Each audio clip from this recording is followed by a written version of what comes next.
छात्र मानकर हक पाई एवं तांकर समस्या को लोकलोचन को आने आपण मैंने उपस्थित होइतिबारु आपण को हृदय धन्यवाद। आज कांग्रेस दल तरफ छात्र कांग्रेस सभापति जेहेतु नहांती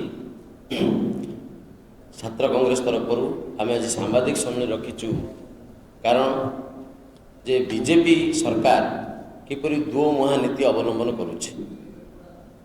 निर्वाचन पूर्व बारंबार बीजेपी सरकार कहते आमे पावर को आसिले छात्र संसद निर्वाचन करूँ। 2024 रे जतले पावर को आसिले शिक्षा मंत्री आगे को आसिले नहीं, आईन मंत्री बाहर को आसी अनाउंस कले जे 2 मास भितर आमे शासन को आसीचु, 2 मास भितर निर्वाचन करने सक्षम नुहे। 2024 निर्वाचन बंद कले एवं कहले आगामी वर्ष निश्चित भाव में छात्र संसद निर्वाचन होब, किंतु 2025 पूर्व बहु प्रचार प्रसार कले। मुख्यमंत्री कहले जे एथर चलित वर्ष निर्वाचन होब। शिक्षा मंत्री सांबादिक सम्मेलन कहले चलित वर्ष निर्वाचन होब। आमे प्रस्तुत अच्छु, पॉजिटिव सेंस रे आमे नहींचु निर्वाचन करूँ। किंतु भल भाव आप जानते जिते एबीवीपी एफएम यूनिवर्सिटी रे सौम्यश्री छात्री मृत्यु पाई दायी बोली क्राइम ब्रांच गिरफ कला। जानिले जो सारा ओडिशार मेसेज गला कैंपस रे छात्री हत्यार मुख्य दायी हेले एबीवीपी।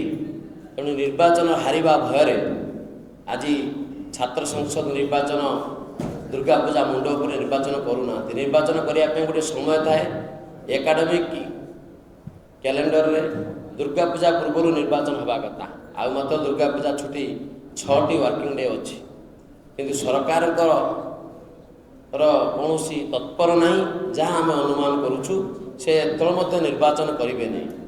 तेणु जो गणतंत्र जाग्रत प्रहरी गणतंत्र नेता सृष्टि एंतुड़ीशाला होची छात्र संसद निर्वाचन। ये खाली राजनैतिक नेता सृष्टि करती नहीं।